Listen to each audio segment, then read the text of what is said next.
허리, 목이 아파서 신경주사 많이들 맞으시죠? 당장 너무너무 아프고 주치의사가 맞으라고 하시니까 맞기는 하는데 이게 근본적인 치료가 되는 것인지 아니면 통증만 가라앉히는 것인지 맞고 좋아져도 몇 달 뒤면 똑같이 아프던데 이번 주사가 마지막이 되게 하는 방법은 정말 없는 걸까요? 신경주사를 맞기 전에 오늘 영상에서 자세히 말씀드릴 이 세 가지만 더 잘한다면, 더 잘하게 할 수 있다면 신경주사를 통해 디스크, 협착증을 완치시킬 확률을 10배는 높일 수 있을 것이라 장담합니다. 이 세 가지는 첫 번째, 정확한 진단, 두 번째, 질병에 딱 맞는 신경주사 방법의 선택, 세 번째, 신경주사 이후의 관리입니다. 이 세 가지만 더 잘하게 할 수 있으면 됩니다. 너무 뻔하다고요? 자세히 들어보시면 그렇지 않을 것입니다. 그리고 언제나 특히나 사람 몸의 치료에 있어서 진리는 뻔하고 실천하기 어렵고 특별하지 않은 것에 있기 마련입니다. 기적 같고 마법 같은 방법을 말씀하시는 분이 있다면 오히려 경계하시는 편이 좋습니다. 그래도 주사 이후의 관리법이야 그렇다 치고 앞 두 가지는 의사가 잘하면 되는 부분 아니냐 라고 하실 수 있을 것 같습니다. 네, 맞습니다. 하지만 반만 맞습니다. 치료라는 것은 우리 몸에 있는 병을 전문가인 의사와 당사자인 환자가 협력하여 같이 이겨내는 과정입니다. 자신의 몸의 증상과 상태에 대해 가장 잘 알고 있는 것은 자신입니다. 그 내용을 충분히 잘 전달하지 못한다면 혹은 적절하지 않은 능력이 부족한 협력자와 손을 잡아버린다면 병이라는 공동의 적을 이겨내지 못할 것입니다. 능력 있고 나의 상황에 딱 맞는 협력자인 의사를 고르는 법과 그 협력자와 최선의 승리를 위해 어떻게 협력해야 할지, 그리고 완치율을 올려주는 신경주사 후의 관리법에 대해서도 알려드리겠습니다.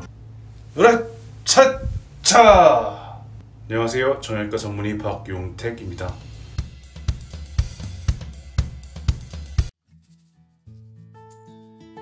부끄럽지만 항상 설명 상세하게 쉽게 해준다는 칭찬을 많이 들어왔고, 설명이 부족하면 진료실 나가시려는 것 바지끄레기 붙잡고 설명해드리려 해왔는데요. 그런 저조차도 바쁜 진료 환경에서는 욕심만큼 상세히 설명드리지는 못하는 것이 현실인 것 같습니다. 그래서 그동안 바쁜 진료실 밖 영상을 통해서라도 쉽게 알려드리려는 욕심이 과했는지 댓글로 요점만 간단하게 해달라는 요청이 너무 많았어서 이번엔 최대한 간단하고 명료하게 말씀드려 보겠습니다. 시청하시다가 궁금한 점이 있으시다면 댓글로 남겨주시면 시간이 허락하는 한 답글 혹은 추가적인 영상으로 답을 드리도록 하겠습니다. 먼저 신경주사에 대해 전반적인 내용들을 살펴보며 왜 더 정확한 진단이 필요하고 더 적절한 신경주사의 방법의 선택이 필요하며 이후의 관리가 왜 중요하고 어떻게 관리하는 것이 좋을지 말씀드리도록 하겠습니다. 신경차단술은 디스크나 협착증 등의 원인으로 눌리거나 자극되어 통증을 유발하고 있는 특정 신경 부위에 약물을 주입하는 시술입니다. 주사 약물을 통해 통증 신호 전달을 차단하고 염증을 감소시키는 방법입니다. 신경차단술의 종류는 크게 세 가지로 나눌 수 있습니다. 첫 번째, 경막의 신경차단술, 척추신경 주변의 경막 외 공간에 약물을 주입하는 방법입니다. 두 번째, 선택적 신경근 차단술, 특정 신경근을 타겟으로 하는 방법으로 더 정확한 치료가 가능합니다. 세 번째, 척추 후관절 신경 차단술, 내측지 차단술, 척추의 자음 관절과 그 주변에 약물을 주입하는 방법입니다. 각 방법은 환자의 증상과 질병 상태에 따라 선택되며 병의 상태에 따라 단일 방법만이 아닌 복합적으로 조합되어 사용되기도 합니다. 대체로 병이 간단하다면 몇몇 가지 권장되는 최선의 조합법이 있습니다. 하지만 저에게 멀리서 찾아오실 정도로 병의 상태가 많이 진행되어 있고 복합적인 경우엔 수십 가지에 이르는 조합법 중에 최선의 조합법을 고르게 됩니다. 신경차단술의 주사 안에 들어가는 성분은 보통 3-4계열로 나누어집니다. 첫 번째, 마취약 성분입니다. 마취를 목적으로 쓰는 것은 아니고 충분히 희석하여 사용한다면 디스크나 협착증으로 과민해진 신경을 안정시키는 역할을 할 수 있습니다. 두 번째, 물입니다. 마취약 성분을 희석시키는 역할을 할 뿐만 아니라 염증 자체를 시선해주는 역할을 합니다. 세 번째, 스테로이드입니다. 현대의학이 가지고 있는 가장 강력한 염증을 줄이는 약입니다. 적절히 조절해서 잘 쓰인다면 수술밖에 방법이 없던 병을 완치시킬 수도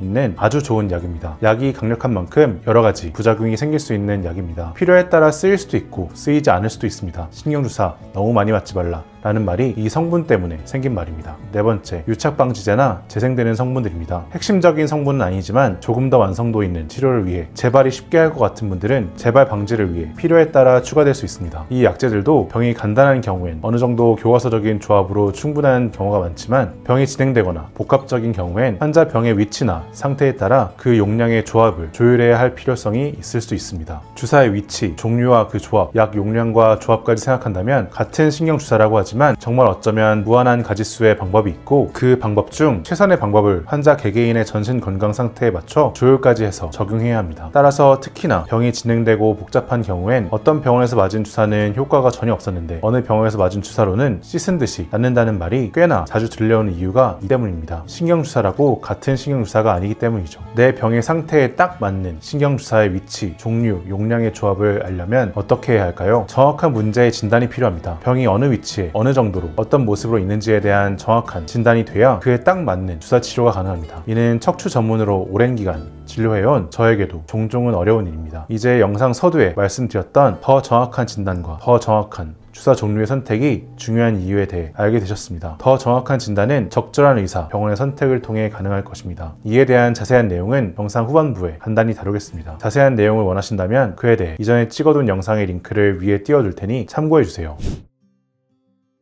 많은 분들이 주사, 스테로이드라는 단어에 거부감을 느끼실 텐데요. 하지만 신경차단술은 생각보다 안전하고 간단한 시술입니다. 현대 의학기술의 발전으로 정밀한 영상 유도화의 시술이 이루어지기 때문에 적절한 약의 용량과 너무 과하지 않은 적절한 횟수로 진행한다면 부작용의 위험은 매우 낮습니다. 실제로 대부분의 환자들이 시술 후 즉각적인 통증 완화를 경험하며 장기적인 부작용 위험 없이 일상생활로 빠르게 복귀할 수 있습니다. 여기서 많은 분들이 궁금해하시는 점이 있습니다. 신경차단술은 일시적인 효과만 있는 거 아닌가요? 이는 흔한 오해 중에 하나입니다. 물론 단기적인 통증 완화 효과도 있지만 신경차단술의 진정한 목적은 장기적인 치료에 있습니다. 스테로이드 주사는 단순히 통증을 가리는 것이 아니라 염증을 감소시켜 디스크, 섬유륜에 파열된 자리 등 어느 정도 실제 병변의 회복을 돕습니다. 하지만 가장 중요한 사실은 찢어진 디스크가 다 회복된 이후에 그의 재파열까지 예방하는 효과가 있느냐고 하신다면 그것은 아닙니다. 우리가 넘어져서 살이 찢어졌다고 해보겠습니다. 찢어진 살을 꼬매고 잘 아문 이후에 이제 상처를 꼬맸으니까 이제 평생 넘어져도 다시는 안 찢어지겠죠? 라고 물으신다면 당연히 아닙니다. 라고 대답할 수밖에 없을 것입니다. 비슷하게 한번 주사로 치료된 척추를 똑같이 나쁜 생활습관과 자세로 괴롭힌다면 다시 문제가 발생할 수밖에 없습니다. 때문에 주사로 한번 회복하신 분들께서 생활습관 개선, 척추 건강을 되찾기 위한 운동을 하시지 않는다면 다시 증상이 재발되기도 합니다. 그렇게 재발된 이후에 역시 주사 효과는 근본적이지 않고 일시적이야 라고만 하신다면 정말 난감한 일입니다. 또한 근본적인 치료가 되는 것뿐만 아니라 당장의 통증이 완화되면 환자들은 더 적극적으로 운동요법을 포함한 재활에 참여할 수 있게 되어 전반적인 치료 효과와 속도도 높아집니다. 이전 영상을 통해 강조해드렸듯이 급한 통증이 없어져야 운동, 생활습관 교정이 더 원활하게 가능해지기 때문에 주사를 맞아서 일단 급한 통증을 다스리자 라고 말씀드리는 경우가 흔합니다.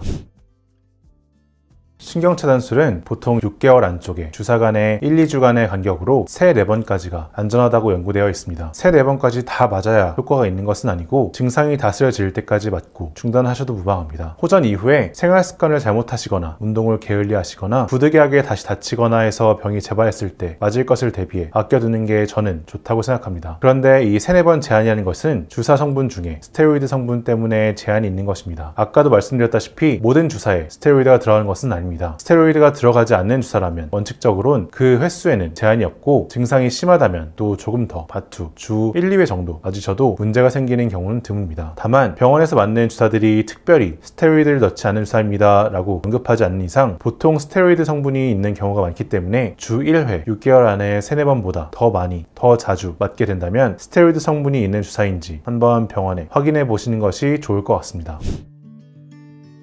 신경차단술에 사용되는 스테로이드에 대한 우려도 많으실 텐데요. 스테로이드는 강력한 항염증 효과를 가지고 있지만 부작용 가능성도 있는 약입니다. 주요 부작용으로는 혈당 상승, 체중 증가, 얼굴이 화끈거리거나 부정출혈이 생기거나 골다공증, 피부가 얇아지거나 면역력이 저하되는 등의 셀 수 없는 걱정스러운 부작용들이 있습니다. 하지만 이런 부작용은 주로 긴 시간 고용량의 스테로이드를 사용할 때 나타나며 사실 신경차단술에 사용되는 스테로이드 양은 매우 적습니다. 또한 국소적으로 투여되기 때문에 전신적인 부작용의 위험은 더욱이 낮습니다. 스테로이드의 부작용을 최소화하기 위해서는 다음과 같은 방법을 취할 수 있습니다. 첫 번째, 주사 횟수와 간격의 제한. 일반적으로 스테로이드가 들어간 주사라면 1, 2주 이상의 간격을 두고 6개월 내에 3, 4번 이내로 제한을 해야 합니다. 두 번째, 최소한의 양만을 써야 합니다. 주치의에게 꼭 한 번 더 강조해주세요. 세 번째, 주기적인 모니터링을 해야 합니다. 초기 증상이 있을 때 조기에 스테로이드를 중단하는 것만으로도 치명적인 부작용을 막을 수 있습니다. 얼굴이 화끈거리거나 전신이 붓거나 부정출혈이 있거나 당이 조절이 되지 않는다면 언제든 주치의와 상의하에 조치를 취하는 것이 좋습니다.